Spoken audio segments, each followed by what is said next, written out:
Bueno, un gusto hacer parte de este proyecto tan bonito que el Centro Bíblico Verbo Divino de Ecuador y que el Padre Lauren con todo su equipo, con Katia a la cabeza, lidera y nos permite convertir estas plataformas virtuales en nuevas ágoras que hacen posible a través de la tecnología llegar a muchas personas a lo largo y ancho de este bello continente, de esta Vía Yala en la que peregrinamos y caminamos muchos hermanos en Cristo Jesús con la esperanza puesta en el reino de Dios.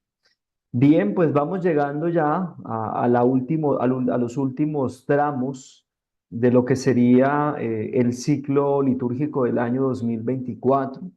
Ya estamos en el 24º domingo del tiempo ordinario y de aquí en adelante pues iremos hasta finales de noviembre con esos últimos pasajes que irán acercando a Jesús hacia Jerusalén, ¿sí?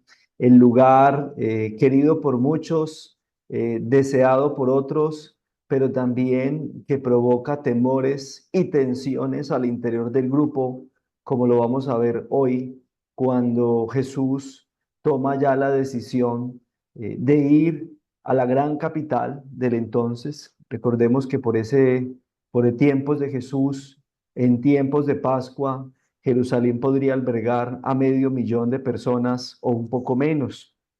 Es decir, estamos hablando de una ciudad, de pronto no de una gran ciudad, pero sí por la devoción y por las peregrinaciones en tiempos del Pesaj, en el mes de abril, seguramente que podría llegar a ese número tan alto de personas. Y es interesante que antes de empezar el ascenso hacia Jerusalén, de la Galilea, de la Gran Galilea, en este caso la Cesarea de Filipo, ¿sí? Una región al otro lado, podríamos decir más o menos que tomando que Jerusalén está hacia el sur, Galilea hacia el norte, estaríamos hablando del nororiente del lago de Galilea, aproximadamente. Una región bastante productiva a faldas del monte Hermón, ¿sí?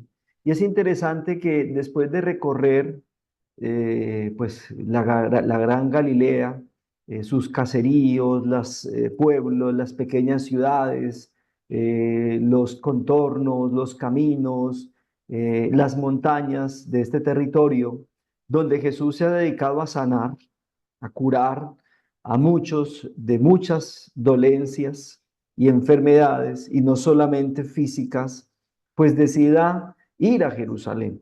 Es como si dijéramos, bueno, ya estuvo bien de estar aquí atendiendo al pueblo pobre, enfermo, dominado a veces por una enseñanza que en vez de sanar enferma, como sucede en el Evangelio de Marcos con el endemoniado de la sinagoga, en el capítulo 1, o mujeres enfermas, en este caso con altas temperaturas de fiebre, relegadas al espacio de la casa, como la suegra de Pedro, o como tantos que padecen situaciones físicas, como sucede luego en el capítulo 1, ya casi al final, cuando muchos esperan a la puerta de la casa de Pedro la salida de Jesús y el final del Sabbat para poder ser atendidos y curados. En medio de todas esas curaciones, milagros que llamamos también enseñanzas, en las que Jesús confronta sobre todo al entramado religioso que ha olvidado la labor fundamental de atender, de alimentar con la palabra, pero también físicamente al pueblo de Dios, pues él tome la decisión de ir a Jerusalén. Y es como si Jesús hiciera una encuesta. Bueno, vamos a hacer una encuesta a ver qué piensa la gente de mí. Hoy hablarían los politólogos de una intención de voto, ¿sí? Eh, ¿voy a Jerusalén o no voy a Jerusalén? ¿Sí? Por lo que Jesús y sus discípulos saben lo que implica ir a la gran capital donde está todo el sistema sacerdotal que custodia y salvaguarda el gran templo de Jerusalén. Entonces se hace como una intención o una encuesta para intención de voto a ver primero quién dice la gente que es Jesús, como qué piensan todas las personas que nos hemos encontrado a lo largo de este camino y luego ya al grupo de una manera más íntima, más personal, bueno, ¿y ustedes qué piensan? ¿Sí? Esta primera intención de voto se va a ver confirmada luego en el capítulo 9. Katy leyó hasta el 9:1. Luego en el 2, 6 días después, seguramente de lo que fue esta experiencia allá en las faldas del monte Hermón, en la Cesarea de Filipo, bueno, viene ya la ida a otro monte, ¿sí? Para donde tendrá lugar la transfiguración. Es decir, esto que empezó con una intención, una encuesta popular, ¿sí? Y que terminó con una regañada y una jalada de orejas, no solo para Pedro, sino para todo el grupo, incluidos la gente que seguía a Jesús después de la multiplicación de los panes, en el capítulo 6, pues simplemente confirma esta experiencia de la transfiguración, que eso que empezó con una consulta popular termine siendo una definitiva de parte de Dios, que Jesús madura en su experiencia de vida de fe y de oración y lo termine llevando luego hacia Jerusalén. Eso es básicamente lo que nosotros vamos a encontrar en este texto que ya Katy nos ha acabado de proclamar para alimentarnos también a nosotros con esta experiencia de la palabra, ¿sí? Un texto que es bueno ubicar, y quisiera invitarlos en primer lugar a eso, ¿sí? Un texto que podamos ubicar en lo que es el gran conjunto del Evangelio de Marcos. Seguramente muchos de los hermanos y hermanas que vienen cada domingo aquí o que han estado en los domingos anteriores, seguramente también han hecho esos ejercicios de ubicación. No sé si de la misma forma que yo lo vaya a hacer ahora, pero sí me interesa un poco o quisiera que nos ubicáramos nosotros muy bien en lo que significa este texto de hoy, del 24º domingo del tiempo ordinario, en este Evangelio de Marcos.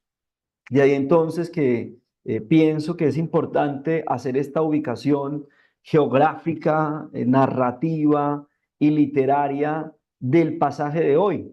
Afortunadamente o por gracia de Dios me correspondió a mí acompañar este domingo y de ahí que quisiera entonces yo hacer en esta primera 20 minutos esta presentación.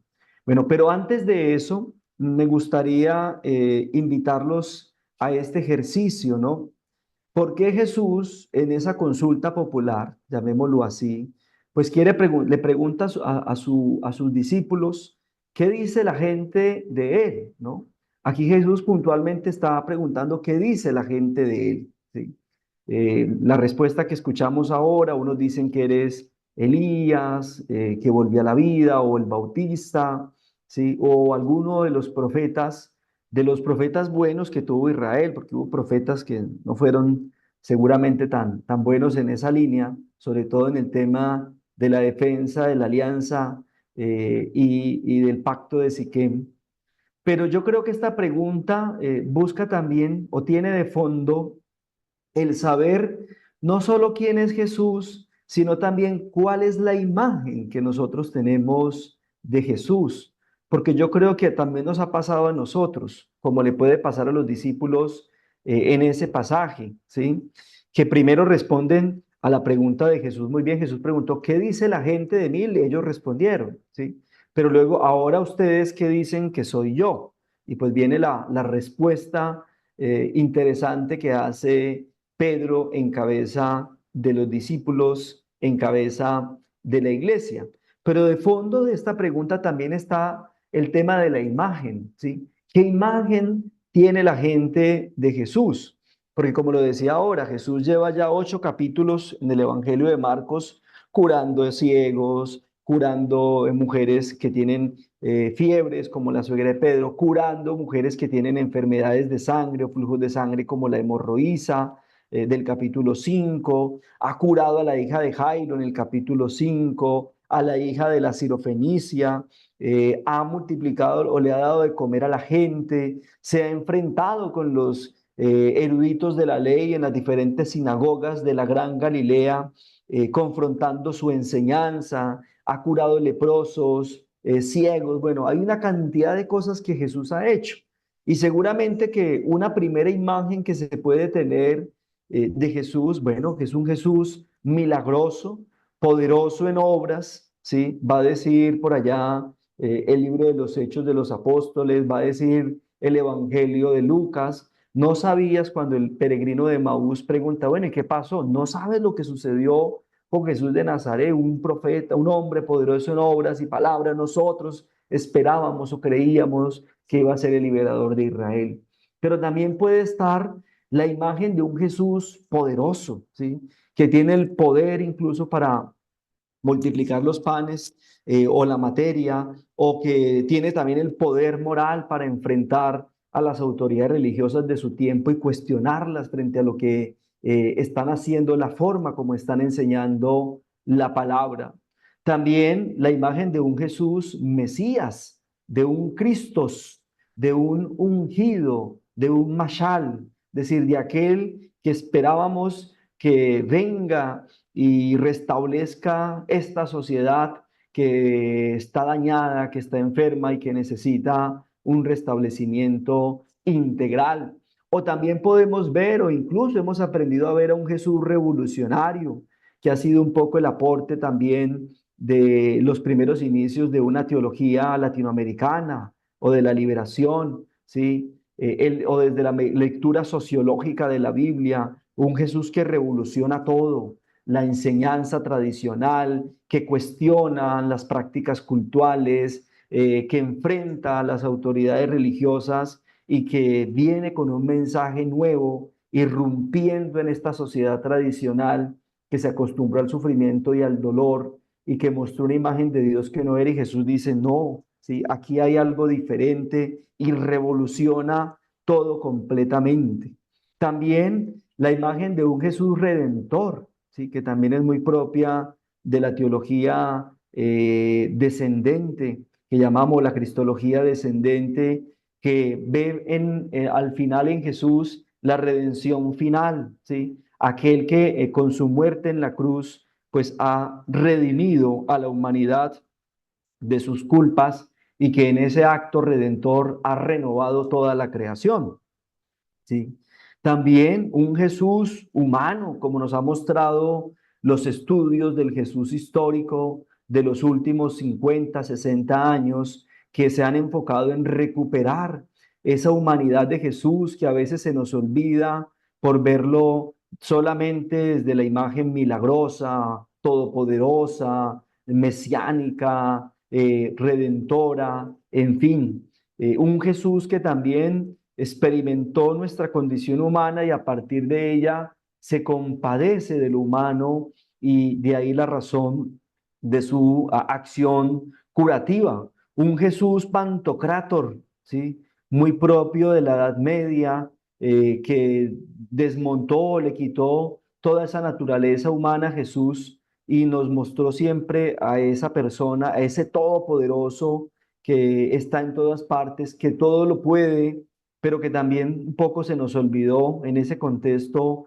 la imagen de Jesús humano, la imagen de ese Jesús histórico, pero también un Jesús que en la cruz, ¿sí? Muerto, crucificado, pero resucitado, sigue también en esa experiencia, en esa imagen, también sigue redimiéndonos, sigue ofreciéndonos la salvación y queriendo mostrarnos ese nuevo camino. Creo que es importante descubrir detrás de esa pregunta, doble pregunta de Jesús a sus discípulos, cuál es esa imagen que nosotros tenemos de Él, ¿sí? No solamente decir quién es Él, sino también cuál es la imagen que nosotros tenemos de Jesús. Creo que es importante esto porque nos ayudará a comprender un poco lo que significa el que Pedro diga en el verso 29, ¿sí? Del capítulo 8, con esa afirmación, tú eres el Mesías. También es importante precisar que vamos a tener diferentes versiones de este mismo relato, ¿sí? Si ustedes miran ahí en sus Biblias rápidamente el pasaje de Mateo 16, 13, 20, van a ver que además de que Pedro dice, tú eres el Mesías, luego viene una promesa de Jesús en la que le dice, tú eres piedra o tú eres la piedra sobre cual voy a edificar la iglesia. Y si vemos también a Lucas 9, pues veremos otra versión del suceso. Esto un poco como para adentrarnos un poco en lo que significa la pregunta que está de fondo hoy, o la doble pregunta que está de fondo hoy en este pasaje que nos presenta la liturgia en el 24º domingo del tiempo ordinario. Otro elemento importante, sobre todo este pasaje, y diría, padre Laura y Nicati, que me atreví un poco como a organizar lo de esta forma, porque pues digamos que dentro de la estructura narrativa, ¿sí? O la trama narrativa y literaria que tiene el Evangelio, el texto hoy, como diría el profesor Santiago Guijarro, es punto de llegada, pero también es punto de partida, ¿sí? Es punto de llegada porque con este pasaje llegamos a la mitad del Evangelio de Marcos, ¿sí? Pero también es punto de partida porque es el inicio de una segunda parte en el Evangelio, en términos literarios, que nos va a mostrar otra parte de lo que ha sido la vida de Jesús recogida en el Evangelio de Marcos. Yo podría decirlo así, tajantemente, y bueno, y no solo yo, creo que muchos autores de esa manera también lo han presentado y trabajado, que el Evangelio de Marcos es básicamente un itinerario discipular o un camino para que el discípulo aprenda o descubra qué es lo que significa ser discípulo de Jesús. Este camino que está aquí no es que mi hija lo rayó y lo hizo así, le quedó mal, no. Yo quise hacerlo de esa forma con el lapicito que nos da el PowerPoint, ¿sí? Y hacerlo de esa forma porque así es como entiendo, ¿sí? El Evangelio de Marcos, ¿sí? Como un texto en el que se nos invita a caminar detrás de Jesús para descubrir o para confirmar también lo que desde el capítulo 1, versículo 1, nos ha dicho el evangelista, ¿sí? ¿Y qué nos ha dicho el evangelista? Bueno, en primer lugar, que todo tiene su inicio en Galilea, ¿sí? Es bien interesante que el autor diga que todo esto inicia en Galilea cuando él y su comunidad, la comunidad marcana, se encuentran en Roma. Esto es bien interesante, ¿no? Esto es lo que en teología llamamos los lugares teológicos. Marcos eligió a Galilea como la ciudad teológica, su ciudad teológica, aunque él no esté escribiendo el texto desde esa ciudad o desde esa región de Israel, sino que se encuentre en Roma. Lo mismo va a hacer Lucas. Lucas con toda seguridad está o en Antioquía o en alguna de las iglesias que Pablo fundó cuando él caminaba junto al maestro, a Pablo. Lucas, para su ciudad es Jerusalén, ¿sí? Entonces cada uno está escribiendo desde lugares diferentes, pero situándose o en Galilea o en Jerusalén. Y el otro punto de llegada, el punto de partida es Galilea en el Evangelio de Marcos y el punto de partida es Galilea y el punto de llegada es Jerusalén. Pero curiosamente el Evangelio va a terminar, si ustedes hacen una lectura rápida de sus Biblias y van al capítulo 16, el Evangelio termina invitando a volver a donde todo empezó. ¿Sí? Esto es bien interesante allí, o sea, donde termina el Evangelio, sale la invitación para volver nuevamente a Galilea y volver a retomar el camino que ha transitado Jesús. ¿Sí? Entonces partimos del Jesús hombre que empieza a anunciar el reino de Dios y ese Jesús que termina como redentor en la cruz, pero luego también en la resurrección. Esto es lo que se suele conocer en el mundo de los estudios bíblicos como el camino discipular o el camino de la cruz, porque todo este itinerario que arranca en Galilea, recuerden que en el capítulo 1, versículo 14 del Evangelio de Marcos, dice el texto que tras la muerte de Juan o la detención del Bautista, Jesús, ¿sí?, se marchó a Galilea a proclamar la buena noticia de Dios. O sea, siempre la invitación al principio y al final es volver a Galilea. Y esa es la invitación que debe hacer todo aquel que se siente discípulo de Jesús, recorrer los pasos del Maestro, para nunca llegar a sentirse maestro o superior al Maestro, que es lo que le va a pasar precisamente a Pedro en el texto de hoy, en el verso 30, ¿no? Pero ¿cómo así, Señor? Usted no tiene que ir a Jerusalén, no tiene que suceder ese tipo de cosas, etcétera. Y viene el llamado y atención a Pedro con una expresión muy fuerte: ponte detrás de mí, Satanás, ¿sí? O sea, no me pongas en tentación. ¿Y para qué se recorre el camino discipular, el camino de la cruz en el Evangelio de Marcos? Precisamente para confirmar, para descubrir lo que ya Marcos nos ha dicho desde el capítulo 1, ¿sí? Versículo 1, que Jesús es el Mesías, el Hijo de Dios. De hecho, este es el primer evangelio que arranca así. Los otros evangelios arrancan con los relatos de infancia y el evangelio de Juan arranca con el prólogo sobre el Logos y la palabra que se hace carne y la palabra que estaba junto a Dios y que puso su morada entre nosotros. Este es el primer evangelio el único evangelio que arranca diciéndonos desde el capítulo 1, versículo 1, quién es Jesús. Pero aunque nos dice, la invitación es para que haciendo el camino discipular podamos descubrir nosotros por nuestra cuenta propia quién es ese Jesús y cómo lo hacemos, ¿sí? Una cosa es que a uno le digan, es que Jesús es el Mesías, es el Señor, pero otra cosa es que yo lo experimente. ¿Qué es lo que nos puede suceder en la catequesis? La primera comunión, de confirmación. A los niños le enseñamos las verdades de nuestra fe, tan.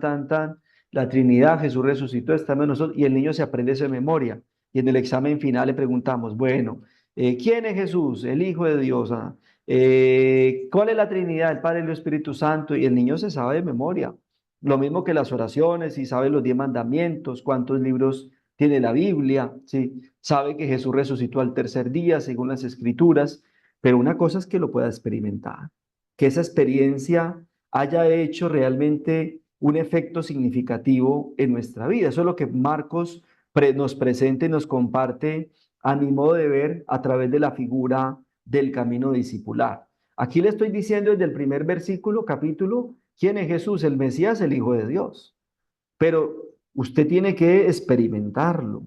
Y para poderlo experimentar, para poderlo comprender no con la mente, sino con el corazón, usted tiene que caminar detrás de él, ¿sí? Es decir, la finalidad del evangelio es que usted pueda descubrirlo y cuando lo descubra, usted pueda decir como Pedro, ¿sí? Tú eres el Mesías, tú eres el Hijo de Dios. ¿Eso qué significa? Sí, tú eres nuestro Salvador, tú eres lo que nos prometió Dios a lo largo de la historia de la salvación en el Antiguo Testamento y que hoy se cumple en ti, en lo que tú eres. ¿Sí? Hay que llegar, tú lo eres todo. ¿Sí? Es interesante que el Evangelio de Marcos insista tanto en esto, lo vamos a ver ahorita en varios momentos, en estos signos de confesión de fe, porque para el Evangelio de Marcos Jesús lo es todo. Jesús no solo es el Salvador, Jesús también es templo, Jesús también es patria, Jesús lo es todo para esta comunidad. Recordemos que esta comunidad de Marcos, cuando se está escribiendo el Evangelio, está viviendo una situación muy compleja. Han sufrido la expulsión tras el incendio de Roma en el año 64, ¿sí? han sufrido la destrucción de Jerusalén y del templo en el año 70-72 y han sufrido la expulsión del mundo sinagogal en la asamblea de Yamnia en el año 80. Esta es una comunidad que se está quedando sin patria, sin tradición, se está quedando sin identidad muchas veces, y de ahí la crisis. Entonces, Jesús en el Evangelio lo es todo para esta comunidad marcana, ¿sí? Por eso Jesús representa todo para ellos y eso es lo que tiene que descubrir el discípulo. Importante señalar entonces que estas confesiones de fe se van a ir dando a lo largo del camino discipular, porque se trata precisamente de llegar allá, pero sobre todo de llegar a entender lo que esto significan. Y mira una cosa interesante, los primeros en descubrir quién es Jesús en el Evangelio de Marcos, la identidad de Jesús, son los demonios. Los demonios que poseen a el hombre que está en la sinagoga, en el capítulo 1, versículo 24, y que con la enseñanza de Jesús no acepta la enseñanza de Jesús. Y viene una reacción demoníaca, ¿sí? Por parte de este personaje que terminan diciendo a voz en grito, sabemos quién eres, ¿sí? Sabemos a qué has venido, sabemos que quieres destruirnos, sabemos que eres el Hijo, el bendito de Dios. Y entonces dice Jesús, increpó al demonio, le dijo que se callara y le dijo sal y el hombre lo tiró, bueno, todo la escena y el hombre quedó libre, ¿sí? Entonces, los primeros en reconocer, ¿sí? Son estos personajes o estos seres, si quisiéramos llamarlo así, en descubrir la identidad de Jesús, ¿sí? Y es interesante mencionar aquí a lo que dice el profesor Picasa, ¿sí? Que este hombre endemoniado en la sinagoga es la invitación a que nuestra enseñanza de la palabra siempre sea sanadora, porque muchas veces hay enseñanzas que en vez de liberar, terminan oprimiendo a quienes creen, ¿sí? Es importante ese elemento. Luego también aparece una segunda confesión de fe. Ahora, bueno, habría que decir si esto que dicen los demonios sobre la identidad de Jesús es realmente una confesión de fe, ¿sí? O no lo es, ¿sí? Pero lo cierto es que allí aparece en el Evangelio. Luego viene la segunda confesión de fe, que es la que parte el Evangelio de Marcos en dos. Yo lo que yo llamo primera parte y segunda parte, o que el profesor Guijarro habla de punto de llegada y punto de partida. La confesión de Pedro diciendo, tú eres el Mesías, ¿sí? Tú eres el Mesías, es decir, tú eres lo que nosotros estábamos esperando. Aunque esto yo lo declaro una confesión de fe incompleta, ¿sí? Por lo que va a suceder luego en el versículo 30, 31 y 32. Luego viene una tercera confesión de fe, que es la de el ciego Bartimeo, ¿sí? Cuando ya va a empezar en la última parada que va a tener como final la llegada a Jerusalén, ¿sí? Cuando ya Jesús está en el último momento para empezar a subir a la gran capital, se encuentra con un ciego que se llama Bartimeo. Y viene la pregunta. Bueno, primero recordemos lo que este ciego dice, ¿no? Cuando pregunta, ¿y cuál es el alboroto? ¿Qué pasó? Dice, es que viene Jesús y el ciego empieza a gritar, Jesús, hijo de David, ten compasión de mí, que es otra forma también de confesar a Jesús, ¿sí? Los demonios dicen que Jesús es el bendito, el enviado de Dios. Pedro dice que es el Mesías y el ciego Bartimeo dice que Jesús es el hijo de David. O sea, todo eso va en la línea de la confesionalidad de fe muy propia de los títulos del Antiguo Testamento que se le habían dado al Mesías que el pueblo de Israel esperaba. De hecho, es bien interesante que el Evangelio de Marcos en este itinerario nos esté recogiendo todas las grandes tradiciones sobre el Mesías que había en el Antiguo Testamento.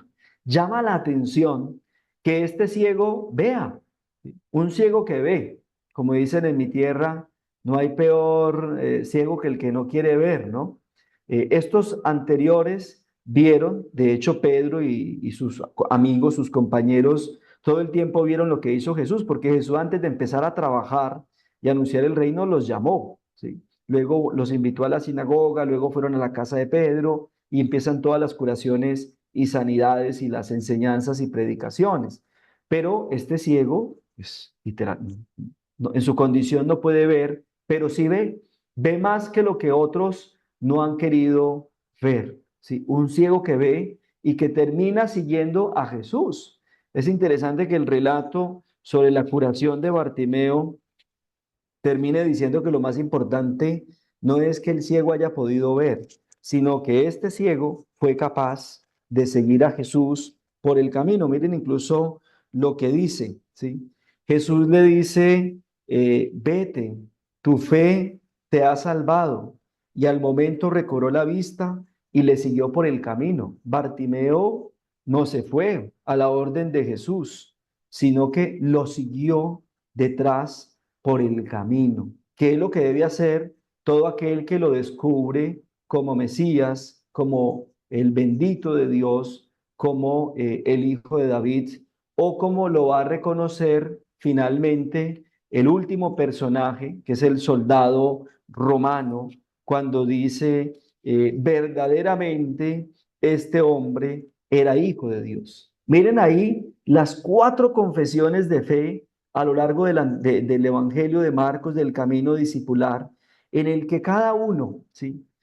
Los hombres profundamente religiosos, que son el hombre de la sinagoga. Ese hombre de la sinagoga es profundamente religioso, está en la sinagoga. Su reacción, ¿sí? Casi demoníaca a la enseñanza de Jesús pone de manifiesto que hay enseñanzas que damos que son sumamente negativas y que terminan oprimiendo a las personas en vez de liberándolo. Pero aún así viene un reconocimiento. Sabemos quién eres, que vienes a destruirnos, que eres el bendito de Dios. Luego la de Pedro, tú eres el Mesías. La del ciego Bartimeo, tú eres el hijo de David, ten compasión de mí. Y finalmente el soldado romano, ¿sí? Tú eres el Hijo de Dios, ¿sí? Y viene también la pregunta, un extranjero que puede creer, entonces un extranjero, un ciego que representaría a todos los enfermos, ¿sí? Un discípulo, pero también un hombre profundamente religioso como el de la sinagoga. Todos pueden creer en Jesús, todos pueden llegar a descubrir quién es verdaderamente Jesús. Esto es importantísimo en el Evangelio, y de ahí que me he tomado estos primeros minutos para poder hacer este itinerario, porque creo que el texto de hoy precisamente nos exige ese ejercicio. Y creo que estos personajes podríamos también ser cada uno de nosotros. ¿Sí? Yo puedo ser el soldado, las máquinas de guerra del Imperio Romano. Un soldado era una persona formada para la violencia, para matar. ¿Sí? Y aquí termina creyendo en el crucificado. O puedo ser el ciego Bartimeo, que sigo todavía esperando las promesas mesiánicas, ¿sí? De la tradición davídica, de ese que vendrá a renovar toda la creación. O puedo ser un discípulo muy cercano, o incluso puedo ser un hombre, una mujer profundamente religiosa que he recibido una enseñanza, pero que cuando escucho esta novedad de Jesús, como que choca con lo que yo he creído, pero también viene esa reacción y viene esa sanación de Jesús, porque Jesús sanó a ese hombre, increpó al demonio y lo sacó para que este hombre fuera libre de esas ideas que a veces trastornan, de esas ideas religiosas que a veces trastornan nuestra experiencia de fe. Es un poco sobre el camino discipular. ¿Cuál es la finalidad entonces de este camino discipular, de este reconocimiento de Jesús, ¿sí? Como Mesías en todas las facetas o expresiones que pudiera tener el Antiguo Testamento sobre el Mesías? Curar a las personas, a la religión, de cualquier o al sistema social, de todas las formas en las que nos podemos enfermar. Ustedes me dirán, pero John Freddy, ¿cómo así que la religión nos puede enfermar? Sí, hay enseñanzas religiosas que nos enferman, que nos lastiman por dentro. que nos separan de los demás, que nos pueden incluso alejar de otros, porque no viven como nosotros o porque no tienen de pronto una vida litúrgica tan perfecta o sacramental tan perfecta como la puede tener alguno, ¿sí? Y no el otro. Curar de todos los males, como la extravagancia religiosa, de los egoísmos. Pedro que quiere quedarse solo con Jesús, que él se quede con ellos, que no vaya a Jerusalén, porque él sabe lo que puede pasar también. De hecho, Pedro todo el tiempo ha tenido esa intención de acaparar a Jesús. Cuando él vio que curó la suegra de Pedro, al otro día ya le estaba montando un chiringuito para que Jesús llegaran todos los enfermos y los curara. ¿Sí? O sea, Jesús, Pedro todo el tiempo quiere acaparar a Jesús, que ese también le puede ser el ejercicio que podremos hacer en el camino discipular. De la enfermedad física también, a Jesús le preocupa la enfermedad de su pueblo. Cura mucha gente en el Evangelio de Marcos, pero también curar de la violencia, de esas violencias que la vida en sociedad nos va trayendo y que muchas veces nos están lastimando. Eso por un lado. Y por el otro lado, quisiera presentarles por qué me he querido yo devolver hasta acá. Alguien puede decir, ay, pero John Freddy, ya son las 6:30 o más y usted no ha llegado todavía a explicar el Evangelio, ya vamos a llegar allá, ¿sí? Porque este texto de hoy es la mitad, lo que les decía, al punto de llegar al punto de partida, citando aquí al profesor Guijar, ¿sí? Porque la primera parte ha estado desarrollada desde el capítulo 1, versículo 1 hasta el 8:30. De hecho, podríamos decir que donde Jesús le dice a Pedro, permítame un segundo, mire, cuando Jesús le dice a Pedro, entonces Jesús les prohibió terminantemente que hablaran a nadie acerca de él. Ahí termina la primera parte. En el 8:29-30. Ahí terminó. ¿Cuál es la primera parte de este evangelio? ¿Qué pretende? Que podamos descubrir quién es Jesús y qué hace. ¿Qué hace? ¿Quién es Jesús? El Mesías, el Hijo de Dios. ¿Qué hace? Curar, sanar, de todo. Ojo, porque la sanación no solamente es física. Hay otro tipo de enfermedades. Segundo, reconocer el reinado de Dios como una acción mesiánica. Lo que está haciendo Jesús, anunciar el reino, es la acción del Mesías. La acción del Mesías no es instaurar una nueva dictadura, no es ser un gran sacerdote, como lo esperaban algunos, no es ser un gran militar o un gran gobernante, no. Por eso cuando Jesús descubre las intenciones que tiene la gente en el capítulo 6, cuando multiplica los panes de hacerlo rey, se vuela, se va, huye inmediatamente de ahí, porque él sabe que esa no es su finalidad, esa no es la tarea que él ha venido a cumplir. ¿Sí? Eso en primer lugar. Y la segunda parte arranca en el 31. De hecho, hoy Katy con la proclamación de la palabra nos ha hecho el final de la primera parte del Evangelio y nos abrió la segunda parte del Evangelio. Y arranca con esto, aceptar el destino de Jesús, que es lo que el problema, la expectativa que tenían los discípulos de Maús, es que nosotros esperábamos que Él liberara a Israel de la opresión. Pero mira, hace 3 días que pasó esto y nada. De hecho, por eso dice el texto en griego, en Lucas, en el capítulo 24-13, que iban peleando, casi era peleando, la discusión era de pelea, ¿sí? Porque están molestos por lo que ha sucedido, porque Jesús no cumplió con sus expectativas, pero la palabra les ayuda a comprender lo que Jesús ha hecho. ¿Por qué? Porque hay que aceptar el destino de Jesús. La segunda parte nos va a decir, mire, todo lo que Jesús ha hecho, curar a tantos, ¿sí?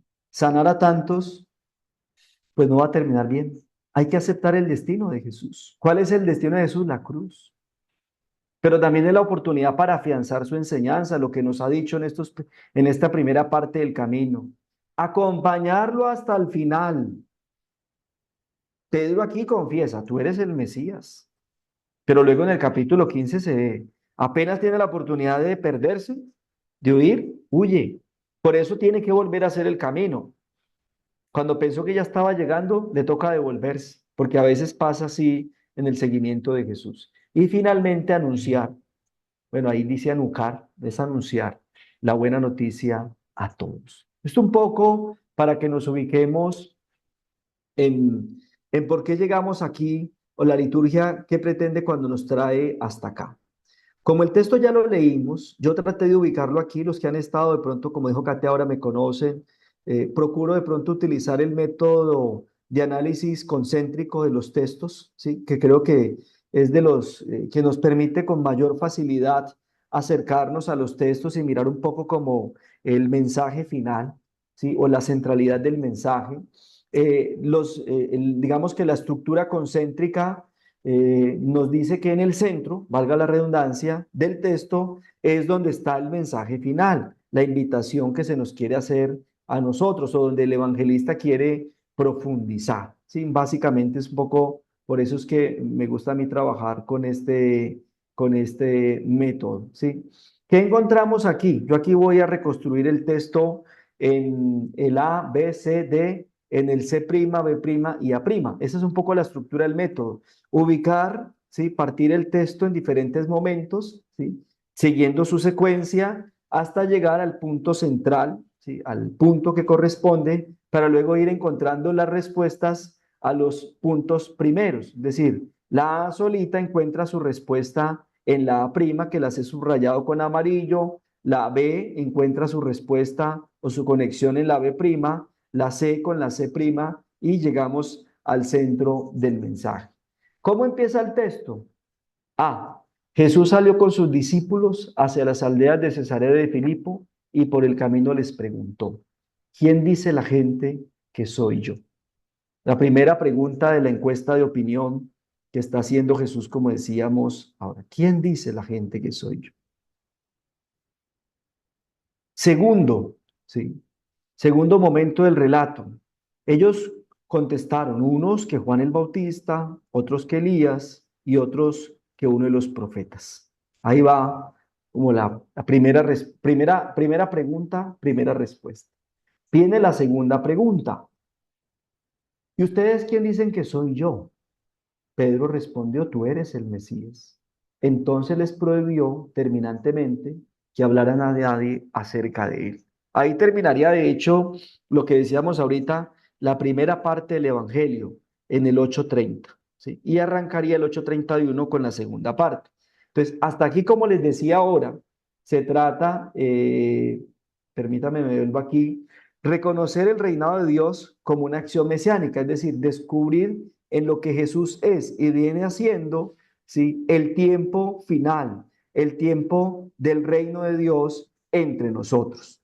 Luego vendría la segunda parte, que es la que nos invita a aceptar el destino de Jesús. ¿Y dónde empieza la aceptación de ese destino? En el versículo 31. Jesús empezó a enseñarles que el Hijo del Hombre debía padecer mucho, que sería rechazado por los ancianos, los jefes de los sacerdotes y los maestros de la ley, que lo matarían y que a los 3 días resucitaría. Ese es el verso 31, diga, lo que se conoce también en nuestras Biblias como el primer anuncio de la pasión y de la resurrección. ¿Sí? Esto es lo que no le gusta luego a Pedro. A Pedro le gustó la encuesta de opinión, porque a veces opinar es muy fácil. Somos buenos opinadores. ¿Sí? Pero luego cuando ya Jesús dice, pero es que lo que va a suceder luego conmigo es esto. Y entonces viene la reacción de Pedro, que de hecho es como contraria a lo que aparecía en la C primera. Porque mire qué pasa en la C prima. Jesús les hablaba con toda claridad. Pedro lo tomó aparte y se puso a increparlo. Es decir, si utilizamos esta misma expresión, es la que Jesús utilizó en el 1:24 con el endemoniado en la sinagoga. ¿Se acuerda que decíamos Jesús increpó al demonio? Es como si Pedro creyera aquí que Jesús tiene un demonio. Y como yo ya vi cómo Jesús hace, cómo libera a los demonios, entonces yo lo voy a liberar a él. ¿Sí? Por eso la reacción fuerte de Jesús. ¿Sí? A ver, ¿sí? Como dicen las mamás, a ver, es que, que los pájaros tirándole a las escopetas, dicen las mamás muchas veces, le dicen a uno, a ver, ¿cómo así que los pájaros tirándole a las escopetas? ¿Sí? ¿Qué es lo que usted me quiere decir a mí con esto, ¿no? Y es como si Jesús, bueno, le llama la atención y le dice, no, no, no, no, Señor, ¿cómo así que usted me va a regañar a mí? ¿O usted es el que le va a enseñar a su mamá o a su papá a tener hijos? ¿Sí? Eso no va conmigo, ¿sí? Pedro lo tomó aparte y se puso a increparlo, pero Jesús volvió y mirando a sus discípulos, reprendió a Pedro. Y no solo lo reprendió a él solo, da una corrección comunitaria, va para todos. Lo que Pedro está pensando, lo están pensando ustedes. ¿Sí? Jesús ya sabe. Esto que dice Pedro lo dicen, ustedes lo están pensando. Entonces, ponte detrás de mí, Satanás, diabolos, diríamos en griego. Tus pensamientos no son de Dios, tú piensas como los hombres. Es decir, tu pensamiento todavía es muy egoísta. Y usted todavía está bichecito, hermano. O sea, usted todavía no crea que porque me ha visto a mí, sí, liberar a otros del demonio, usted ya está listo para eso. Eso toma, eso toma su tiempo, ¿sí? Ponte detrás de mí. ¿Qué es lo que lo está invitando? Recuerde que usted es un discípulo. ¿Qué es lo que también nos invita en el Evangelio? Recordemos que somos discípulos. ¿Y el discípulo a dónde va? Atrás, atrás, siguiendo los pasos del maestro, viendo hacer lo que él hace para que luego lo pueda imitar. Entonces, curiosamente, es contradictorio esto, ¿no? Pedro en el C, en el verso 29-30, dijo quién era Jesús, el Mesías, pero luego recibe su jalón de orejas. Por eso lo llamo yo la confesión de fe incompleta. Pedro todavía no ha completado el camino. Como diría la lectura del profeta Elías en Primera de Reyes 19, cuando Elías no quiere ya seguir más y el ángel del Señor lo levanta, le dice, y Elías ve el pan que todavía está calientito, el agua, come y se vuelve a acostar y el ángel le vuelve y le levanta. Levántese que todavía le falta mucho camino. Sea, todavía le falta camino, usted todavía no ha terminado la labor. Es lo mismo para Pedro, no. Atrás, usted todavía no ha entendido de qué es lo que estamos hablando o no me ha entendido a mí de lo que estamos hablando. Y mire lo interesante, ¿no? Ya Pedro confesó que Jesús es el Mesías, pero no ha entendido qué es realmente ser el Mesías o qué es el Mesías. Luego vamos a la B prima. Después Jesús reunió a la gente y a sus discípulos y les dijo, si alguno quiere venir detrás de mí, que renuncie a sí mismo, que cargue con su cruz y me siga, porque el que quiera salvar su vida la perderá, pero el que pierda su vida por mí, por la buena noticia, la salvará. ¿Sí? Entonces, en el B arriba, en el verso 28, cuando Jesús preguntó, ¿y qué dice la gente que soy yo? ¿El Bautista, Elías u otro de los profetas? Listo. Bueno, yo no soy ninguno de ellos. Yo soy otro. Yo soy el Mesías, como lo acaba de decir Pedro. Ahora bien, entonces ya es para todos. Ya no es solo para Pedro ni para los discípulos, es para toda la gente que lo sigue. Si ustedes quieren venir detrás de mí, renuncien a sí mismos. O sea, hagan lo que Pedro no quiere hacer. Aquí hicieron quedar mal a Pedro, hemos dicho, quedó como una chancleta, discúlpeme la expresión, ¿sí? Quería, eso es como cuando uno se pasa, ¿no? A veces, que acertó en algo y ya quiere aparecer y brillar mucho y exagera y luego lo llaman, no, venga, ya, ya, párele ahí que usted ya se está pasando y más bien vuelva y tome su lugar, ¿sí?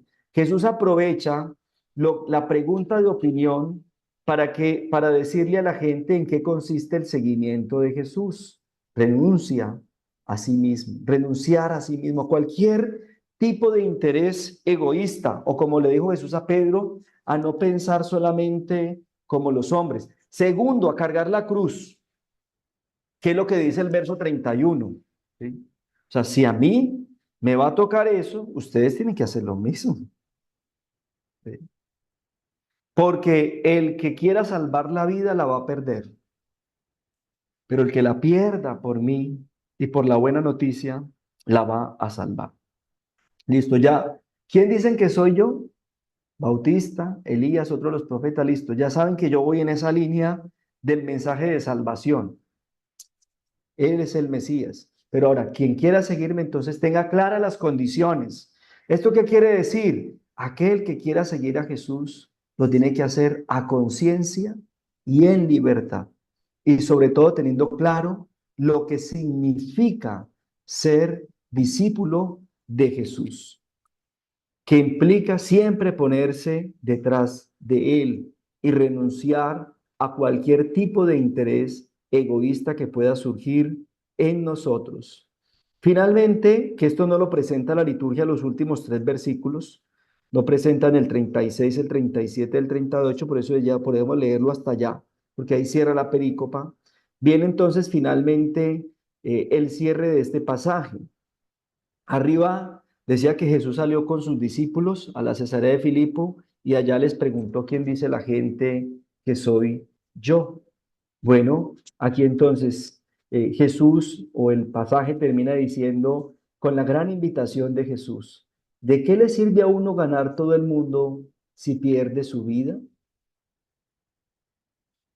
O sea, si yo me quedo en Galilea como predicador exitoso, como curandero exitoso, seguramente me va a ir muy bien, pero para eso no vine yo. Yo vine a anunciar a todos la buena noticia. Por eso Jesús sale.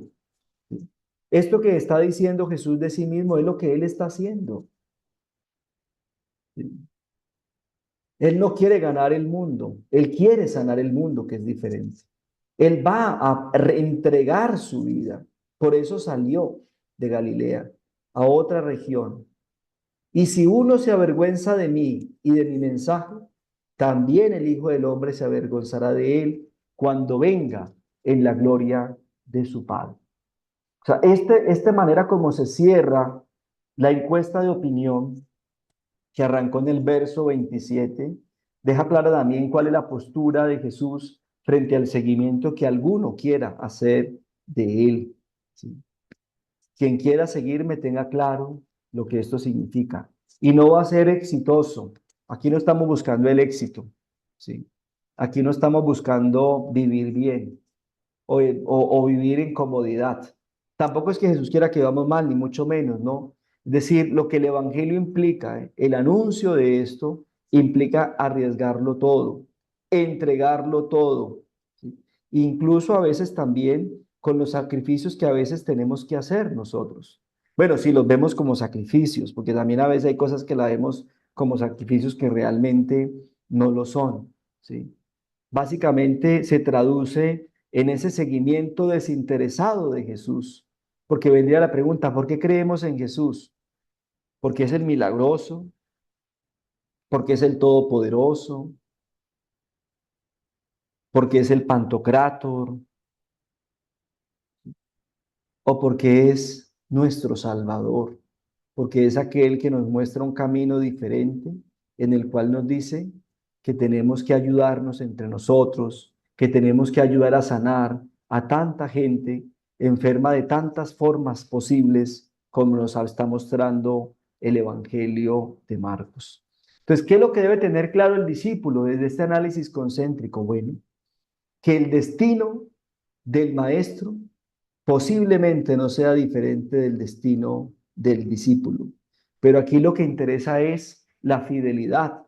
Y algo que a mí me gusta mucho de los profetas, ¿sí? Y del mismo Jesús. Cuando Dios encomienda una labor, nunca nos pide que le entreguemos éxito o que busquemos el éxito. Lo que único que Dios nos pide cuando nos encomienda algo es fidelidad, porque del éxito se encarga Dios. Jesús fue fiel hasta el final, incluso cuando estaba muriendo. Jesús tenía la certeza de que en la fidelidad, en su fidelidad a Dios, iba a encontrar o a recibir en lo que había confiado. ¿Y dónde está la confirmación de que lo que hizo Jesús realmente era lo que Dios quería? En la resurrección. Jesús muere confiado en los brazos de su Padre. Por eso va a decir al final, Padre, en tus manos encomiendo mi espíritu. sea, yo muero confiado en ti. Tengo la certeza de que he sido fiel a ti y tú te encargarás de que esto tenga éxito, de que esto llegue a donde tiene que llegar. Y Dios se encargó y lo levantó al tercer día. Le devolvió la vida para que siguiera adelante. Entonces, esto es importantísimo porque precisamente nos recuerda eso. ¿Sí? Esto no es el final, que es lo que Pedro no quiso entender. ¿Sí? Pedro todavía no lo ha entendido porque es un discípulo, está aprendiendo. No lo vamos a condenar ahora nosotros, está aprendiendo como nosotros. ¿Sí? Cuando entienda que se trata es de fidelidad, ¿sí?, a Dios y a su obra, entenderá que Dios se encarga del resto. ¿Sí? Eso es lo que es la fidelidad para mí también se traduce en confianza. Eso creo que es fundamental en una experiencia de fe. Bien, para ir cerrando, yo compartiría como tres ideas a la luz de este análisis concéntrico. Primero, el pasaje es un punto de llegada, es decir, la primera confesión, la confesión de Pedro, sin duda alguna es importante, ¿sí?, aunque sea incompleta, porque va en ese mismo itinerario que el evangelista nos ha trazado. Pero también es el punto de partida. De aquí se parte para lo que significa el destino del Mesías o lo que será el destino del Mesías. No ha terminado aquí con ese reconocimiento de Pedro. Es una confesión de fe incompleta que tendrá que esperar hasta el final del Evangelio para materializarse. ¿Y cuándo se completará esa confesión de fe? Cuando Pedro y los demás discípulos regresen a Galilea y vuelvan a hacer el camino. El pasaje también nos delinea el itinerario discipular, es decir, lo que es precisamente lo que significa ser discípulo de Jesús. Yo lo veo al menos en cuatro momentos. La salida, que Francisco nos ha insistido todo el tiempo en eso, salir, ¿sí? La salida, que es la misión. El saber que anunciamos. Marcos nos ha insistido todo el tiempo en eso. Jesús, comienzo de la buena noticia de Jesús el Mesías, el Hijo de Dios. Pero descúbralo. Saber qué anunciamos. ¿Qué anunciamos? ¿Sí? Se anuncia al reino y se anuncia a Cristo. Seguimos el reino, seguimos a Cristo, no nuestros intereses personales. Luego vienen las condiciones del seguimiento. Renunciar a los intereses personales para caminar detrás de Jesús y desgastar la vida por el reino de Dios. Y finalmente, un discípulo tiene muy claro que debe asumir las consecuencias que esto puede traer. ¿Y cuál es la primera consecuencia? La cruz para ganar la vida. Este fin de semana he estado compartiendo aquí en Caracas con 50 hermanos de, de la congregación claretiana, lo que es el reino de Dios en el Evangelio de Marcos, que ha coincidido precisamente con esta invitación que me hizo el padre Lauren para hablar de Marcos. Y realmente yo les decía, bueno, en el ejercicio final, ¿a qué nos invita hoy? Les decía en la mañana, ¿a qué nos invita a nosotros este Evangelio en la realidad de sus comunidades y de Venezuela? ¿A qué nos invita? Además de la esperanza y la confianza en el Señor. Pero recordemos que la confianza en el Señor es la que nos tiene que animar a salir. Por eso el primer ejercicio del itinerario discipular es la misión, la salida. No se hace la misión en la comodidad de la casa. Y a veces la misión implica hasta desacomodarnos muchas veces. Ese es el itinerario discipular. Y tercero, tener claro el motivo del seguimiento a Jesús, porque esa es la razón para continuar junto a Él hasta Jerusalén, aunque no lo entendamos o incluso aunque no estemos de acuerdo. Cuando yo era niño y veía las películas de Semana Santa, siempre me conmovía, pero también me daba mucha ira, porque yo decía, me acuerdo que le decía a mi hermano, mi hermano Jorge Luis, de pronto él no se acuerda. Pero, y yo pensaba, pero ¿por qué Jesús, si era tan bueno hablando y enfrentando a las autoridades, por qué aquí no se defendió? ¿Por qué no se defendió? Siempre se quedó callado. Bueno, luego entendí ya, 30 años después, ¿sí? Que el silencio de Dios, de Jesús, durante toda la pasión, es precisamente el signo de la confianza que él tiene en su Padre. Yo no hablo más.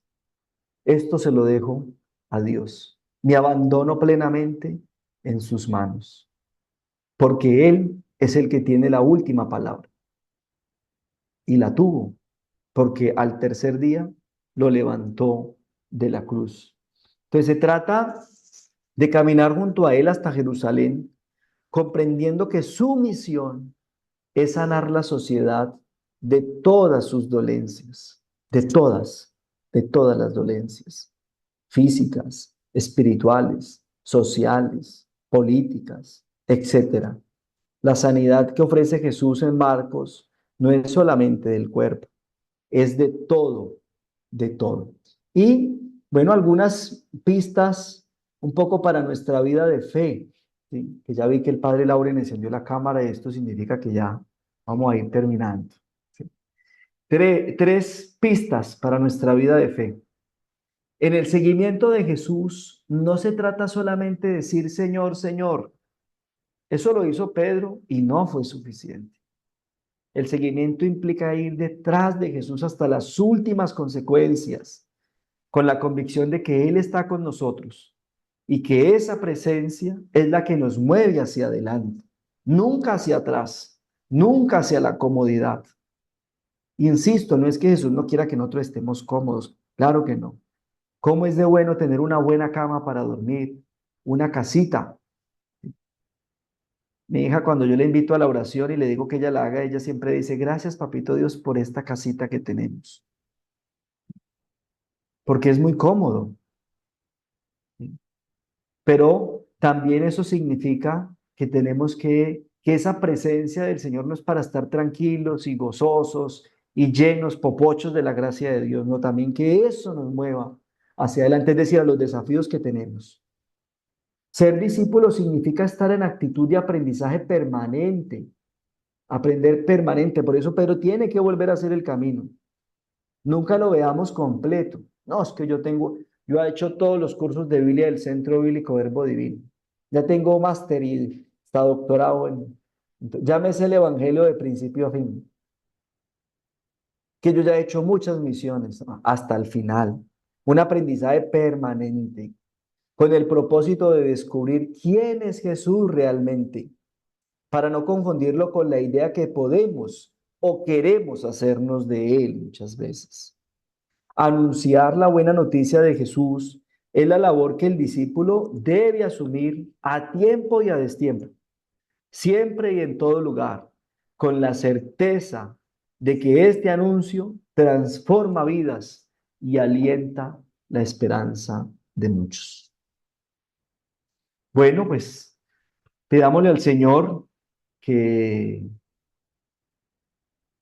que su presencia entre nosotros siga siendo el motivo fundamental para seguirlo, pero también que la realidad que vivimos todos los días en nuestros países, en nuestras comunidades, en nuestro continente, en nuestro mundo, también sea motivo para seguir anunciando a tiempo y a destiempo y con las consecuencias que eso pueda tener el anuncio del reino de Dios, para que ese reino traiga sanación, traiga liberación, traiga renovación a esta creación, a esta humanidad, a nuestras comunidades y a nuestra vida.